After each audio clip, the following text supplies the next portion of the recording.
pleasant surprise, and we are here tonight. It is EBN Weekend Edition. Thank you for your lovely company. We've got quite a bit in store, but here are the day's top stories.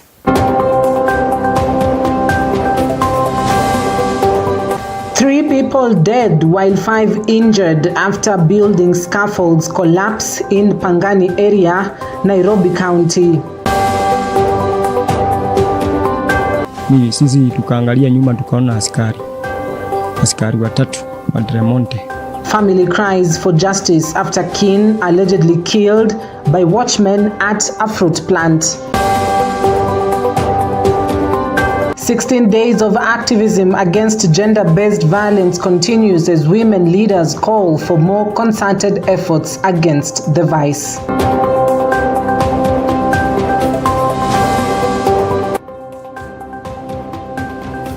Well, you can be part of this broadcast. Watch us on Facebook and on YouTube on EBN TV. Our SMS line is 23059. My name is Cynthia Nanjala. Let's get started. Now, unfortunately, not good news at all, where 3 people have died and more than 5 others injured after the scaffolding of a building under construction collapsed in Juja B Estate in Pangani, Nairobi County. According to the police reports, most of the people injured were construction workers, with rescue operations underway. Starehe Sub-County Police Boss Fred Abuga confirmed the incident, saying investigations are ongoing to establish what exactly occurred at the site. Tumepata ya kwamba iko watu walikuwa wanapika plaster kwa ghorofa ya karibu namba 15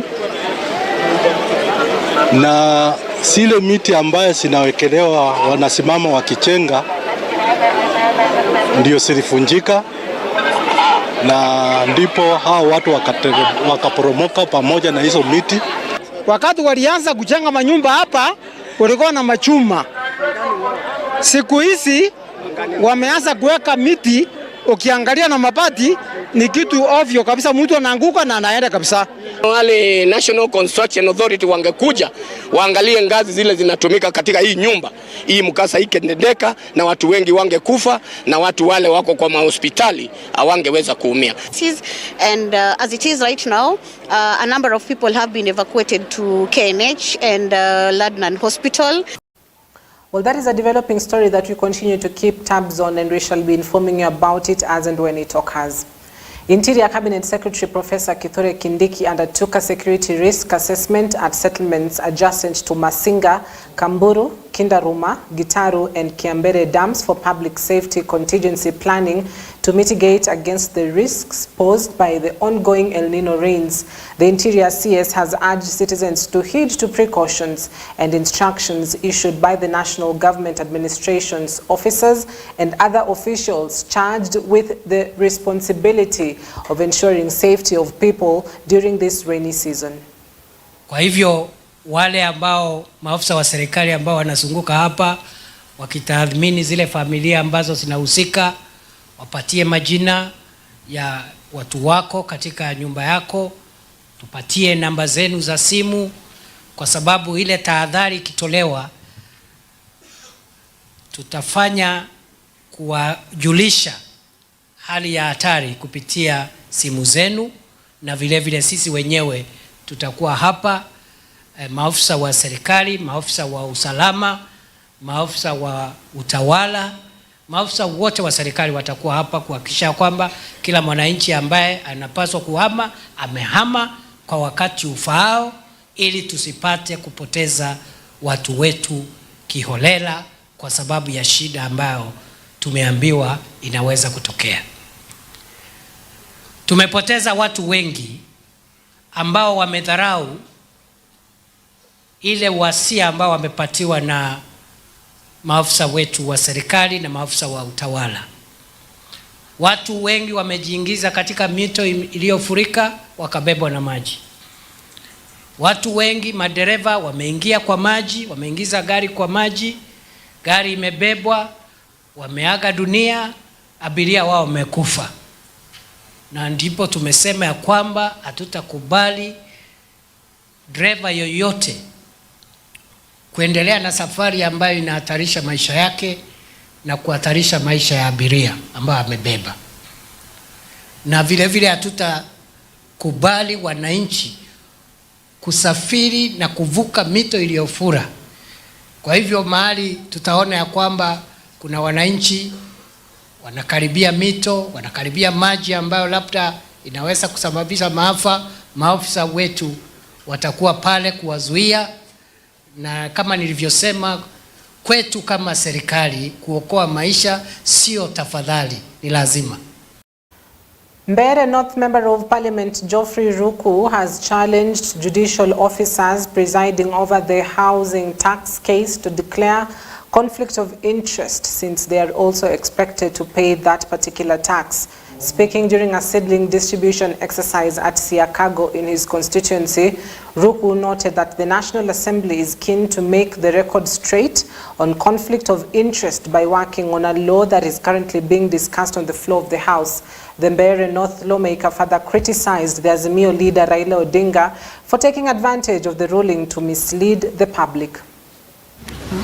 Tumeona uamuzi wa kesi ambayo ilipelekwa pale kotini by the activists, and as a government of Kenya Kwanza, we do respect the court decisions, because Kenya Kwanza government respects the rule of law, and it is going to respect the rule of law.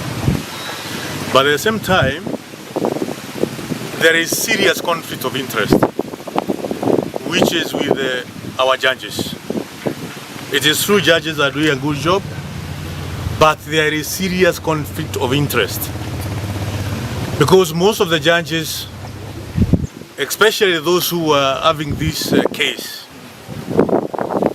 they don't want to get their money taxed. But why is it that judges are against their salaries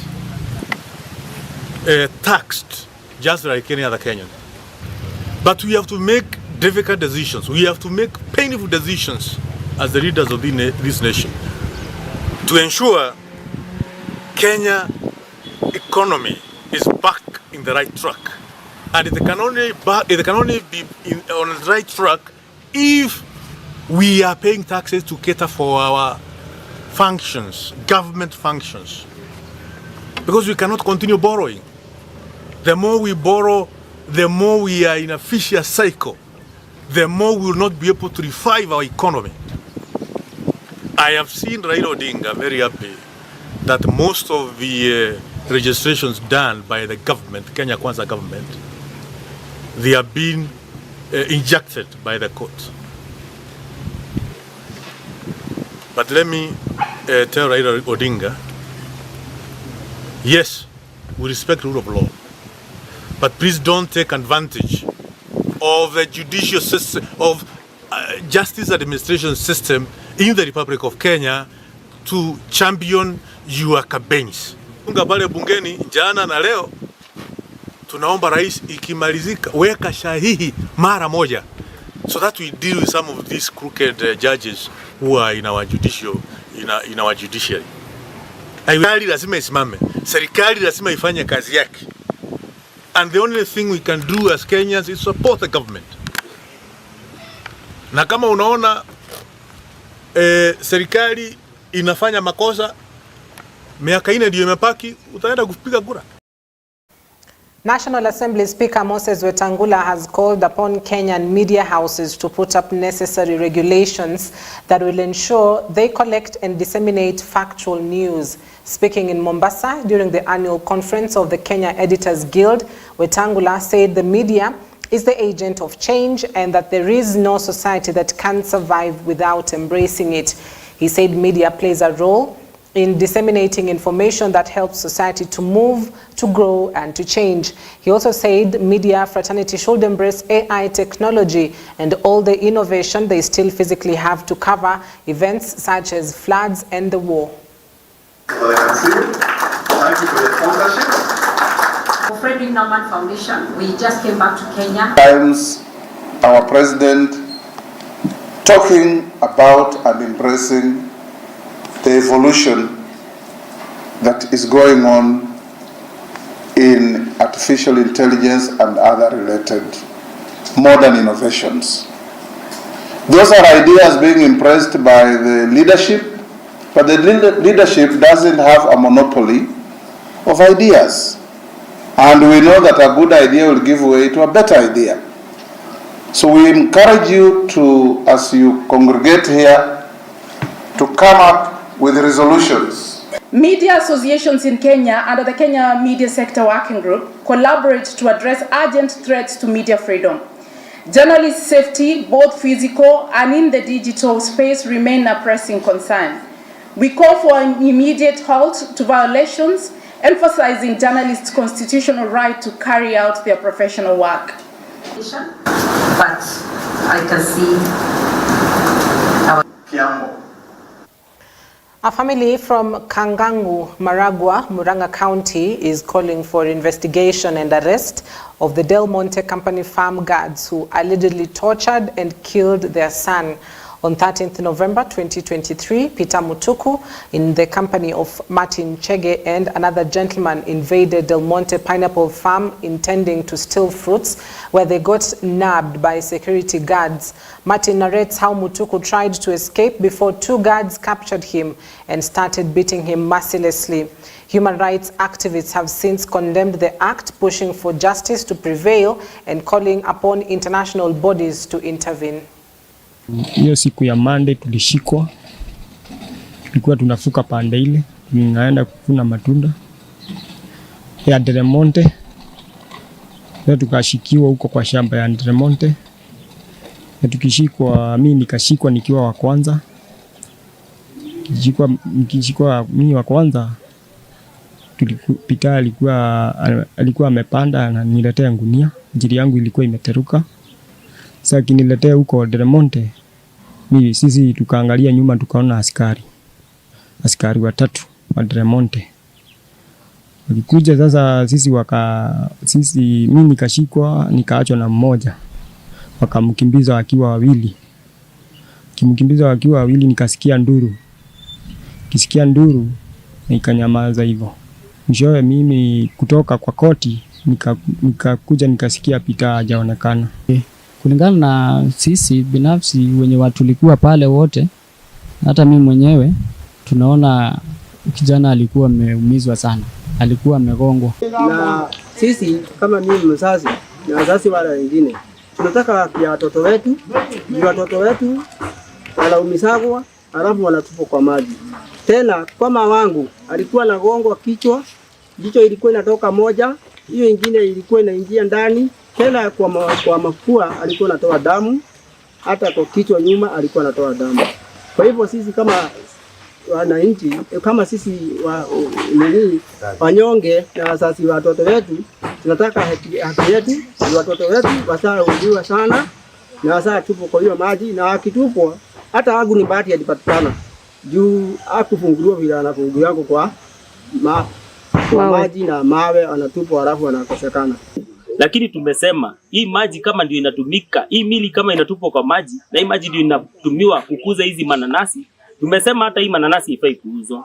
Juu mananasi inakuzwa na iko na maiti ndani yake, iko na damu, hii mananasi ifai hata kuuzwa. Communications that Kagama community have had with the Del Monte. This is the Del Monte head office. These are the seniors in Del Monte. We have communicated with them through emails. And humbly requesting them to come and meet with us as a community. We also want them to come work with us and invest in our community so as to be able to avert such cases. These parents are here. Already it has been reported internationally how our people have been killed, mothers have been raped, young boys have been maimed, their life have been totally destroyed because of this Del Monte security guards. And the last communication we had with Del Monte on 3rd of November, they said that they want to have a, probably a county hall meeting with all involved stakeholders. To date, there is no communication. Those are just, strategies just to delay justice. These parents will cry until when? Siaya residents have been urged to enhance the fight against gender-based violence to reduce HIV prevalence. Siaya County Governor's First Lady Betty Orengo is now calling on the need for enhancement of the fight against sexual and gender-based violence to reduce HIV prevalence rate, which still stands at 14.1% in the region. She says that as the adolescent HIV infection has reduced in the Siaya County, the achievement might be reversed due to the rate of sexual and gender-based violence, which is still too high.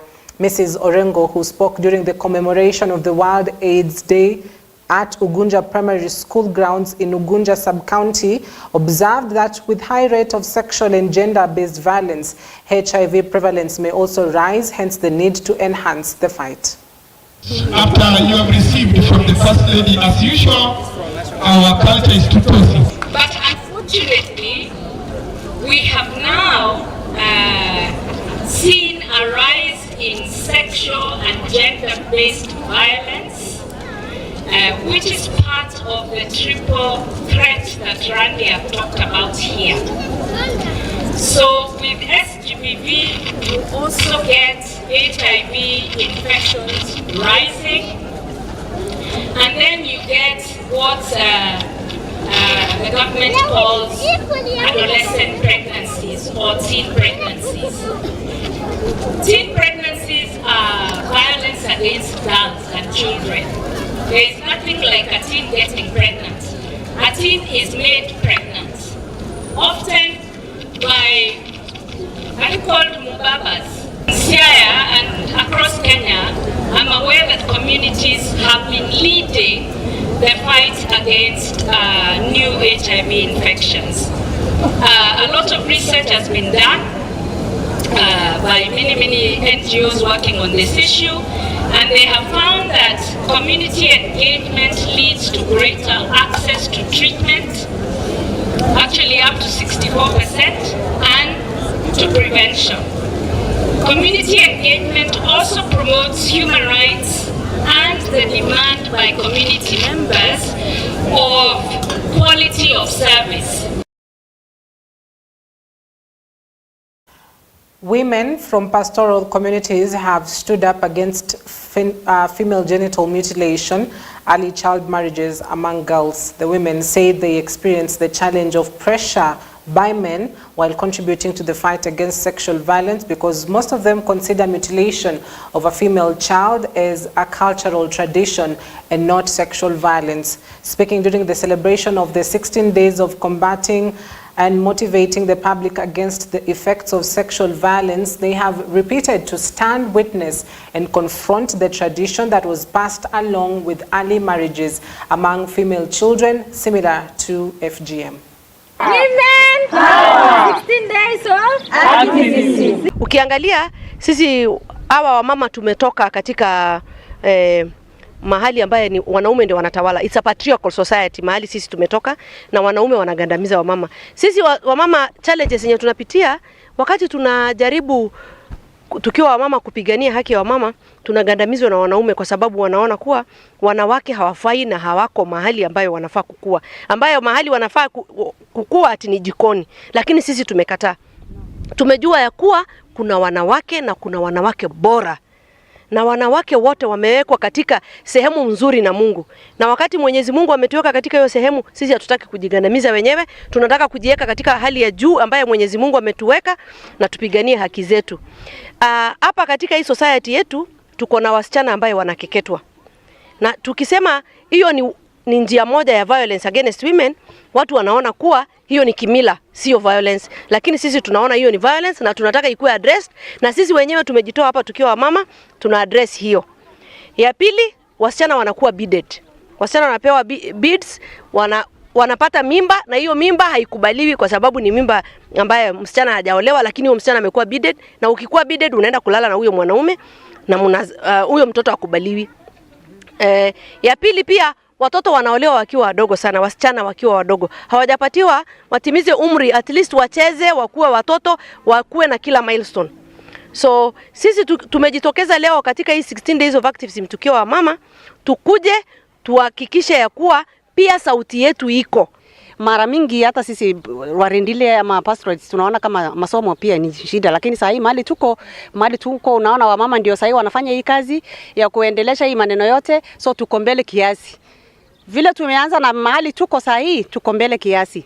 So what I'm saying is sisi wamama warindile hapa Logologo leo na wengine kutoka Merile mpaka Karare, kutoka Merile mpaka Karare tumeungana hapa kuendelea kufanya hii mambo ya 16 days of activism. I'm so happy and I'm so glad that they have raised their voices and they can stand and we become one. PPI as the umbrella of these women groups has managed to raise the voice and bring them together so that we can see how their vision, their mission. Government plans to lower the wage bill from the current 46 to 47%. To at least 35% of the total government revenue in a move to address the ballooning wage bill in the counties. Speaking in Mombasa during the closing of training for public sector organization, Principal Secretary State Department for Cabinet Affairs Idris Dokota said the ballooning wage bill interferes with development and economic growth, hence measures need to be put in place. The process, which also targets at mainstreaming public sector labor, has brought panic to section of the civil servants as the PS assure that there will be no job loss, only target at strategizing on improvement service delivery and productivity of public organizations. The main issue here that we are trying to address again is the ballooning wage bill. You can see the ballooning wage bill. The wage bill stands at 46%, 46 to 47% of our revenue according to the SRC. That is not a recommended standard. PFM advocates for levels to 35%. The farther we could go, it should be 35% of our national revenue. Anything above that, then it is something that will damage the economy, something that will lead to wastages, something that has already resulted into duplication. So we want to see how best we can tackle all those challenges, and that's why it's important now to have this exercise be taken serious by each and every MDA in this country. No fear of job loss. In fact, productivity mainstreaming is geared towards creating the workforce. Yeah, we are geared towards, we have many managers. Now we want to actually have a situation where we have many workers. Now, Mwingi Central DCC Catherine Njoroge has led a tree planting exercise on top of Kyomo Hills. And Njoroge has said so far Mwingi Central sub-county locals and leaders have planted over 36,000 trees out of a target of 289,000 by 2032 in Mwingi Central.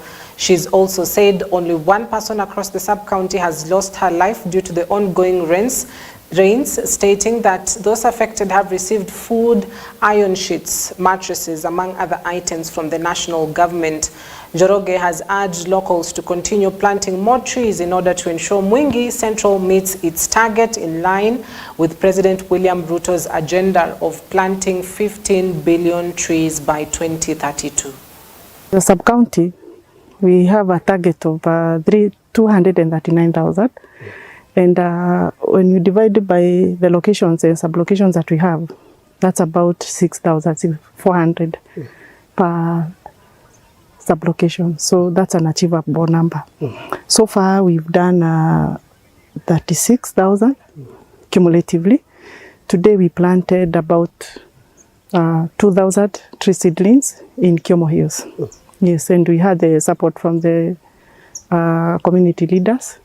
We have the support from Kenya Prison Service, Kenya Forest Service, and from administration. Okay. And we've been able to mobilize members of the public, and we've done 2,000 tree seedlings today.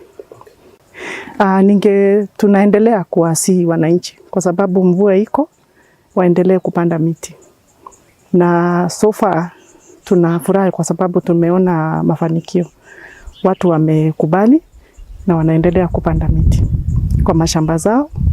Mahali tulikuwa ni sehemu ya umma na tumeshirikiana na wananchi. Mtu mmoja ambaye labda maybe alikuwa amechelewa usiku sababu mwili wake ulipatikana kwa mto.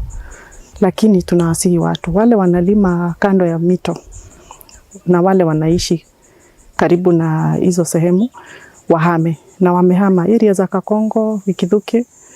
Wale watu ambao wamepakana na hiyo mito tumewaambia wahame na wameshahama. Alafu pia kutoka kwa serikali kuu tumepata usaidizi wa godoro, mabati, chakula na tumesaidia wale watu ambao wameathirika, watu 84. Yes, na watu wameshukuru. So, tumetembea takribani kilomita 10 hivi kabla tufike na barabara inaweza tengenezwa. Kwa hivyo tunawauliza county government, area MCA, area MP na governor mwenyewe, ikiwezekana hii barabara ya kwenda kwa mlima itengenezwe, maana tumeona kuna rasilimali mingi watu wa Kiomo wanaweza kupata, hata kutengeneza ile inaitwa microclimate.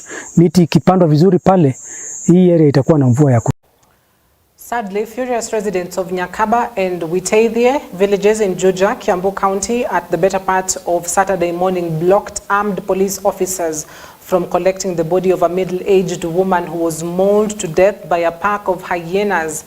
And the woman is said to have been walking from Nyakaba area to some coffee plantation within Juja for work when she was attacked. The hyena consumed part of the woman's stomach and neck before they abandoned her remains by the roadside. ACT residents denied police the opportunity to collect the body for preservation at the Thika General Cargo Mortuary, saying the government has been doing nothing to protect them. Huyo mama aliamka kwa kawaida akienda kwa kazi yake kwa kahawa. Saa venye alikuwa anaenda kwa kahawa, huyo mama akakuliwa na fisi. Kuna kijana mmoja alikuwa mbele yake. Saa huyo alikuwa mbele yake akatoroka, akaacha huyo mama hapo. Saa huyo mama akachukuliwa tu na hiyo fisi. Saa sisi tulikuwa nyuma yake, tukapiga tu ndulu. Wenye watu wanduthi wakakuja wakamuokoa. Hiyo fisi ingeenda tu na yeye kabisa. Hatungewahi muona. Nataka kujua juu watoto wetu wanaenda shule saa 11:30. Headmaster akisikia hawajafika 6:30 anawachapa. Tunataka anawafukuza. Kila mzazi anashika mtoto mkono anarudi kwa shule. Tunataka kujua ni fisi ilichaguana ama ni sisi tulichaguana. Ya pili ni sisi tulinunua hizi maploti ama ni fisi zilinunua. Tulienda kuchota maji kwa mto, tukakuta viboko, tukawaitia nguo, tukawaitia wakasema ni sisi tulizikuta. Tunataka kujua ni viboko zilinunua maploti ama ni sisi. Leo ni leo, hatuogopi. Toka mama mmoja tukakuta nakuliwa na fisi. Sasa hiyo fisi iko na ujasiri sana na iko na usujaa sana. Inaonekana iko na nguvu kwa sababu hata ikifukuzwa inakuta hao watu wanaifukuza. So tunataka tuondolewe, tafadhali tuondolewe hizo fisi. Otherwise tutachukua sheria mikononi mwetu. Kuna wengine wamekulia, hiyo ni sasa ni waine. Hata si waine, hatujui wenye wamekulia wamelewa, wamekunywa pombe wakalewa, wakakuliwa wakaisha. Wamekuliwa Mudhara, wakakuliwa hapa kwa chief. Na tuko na watu tumechagua hapa. Hatujui ni akina nani. Sasa hii ni polisi wako hapa. Hatusaidii kitu. Watu wa mnyama wako huku na hakuna kitu wanatusaidia na hawana faida yoyote. Na wasipofanya hivyo watajua kwamba sisi tuna uwezo wa kujiondolea wanyama hapa kwetu. Na tunataka kuambia compensation ya huyu mama ambaye amekuliwa leo na fisi na ule mtoto ambaye alizikwa juzi, ya kwamba ni lazima ifanyike kwa haraka upesi. Na tutakubali kuangalia tena kama viongozi watoto wetu na wa constituents wakikuliwa na fisi.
Well, sorry about that. To sports, young talent Ishmael Kipkurui and Olympian Edna Jebitok triumphed at the first edition of the Great Chepsaita Cross-Country Marathon at Chepkemel Secondary School Playground in Tarbo, Uasin Gishu County.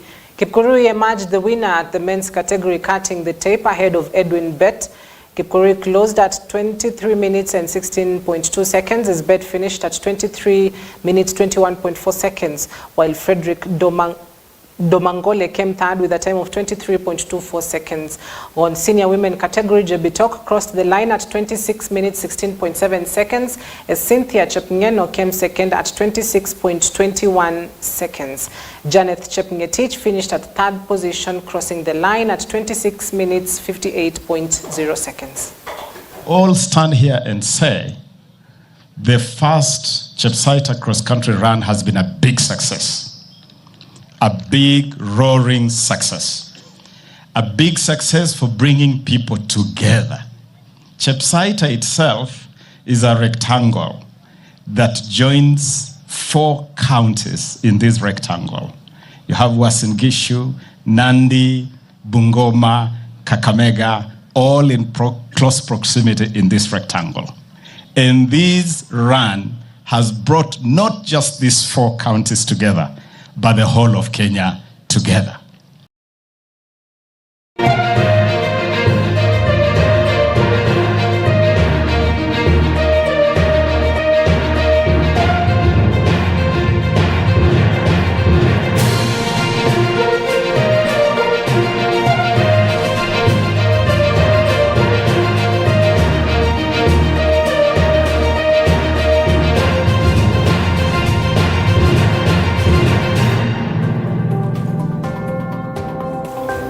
Also on sports, some good news where the Kenyans women 3x3 basketball team have qualified for the semi-finals after winning against Madagascar 19-11. So the Kenyan 3x3 basketball team for the women have qualified for the semi-final round after winning against Madagascar 19-11. Well, that is the latest that we had prepared for you tonight. Thank you for your lovely company. I sincerely wish you a happy Sunday ahead. My name is Cynthia Nanjala. Wonderful night.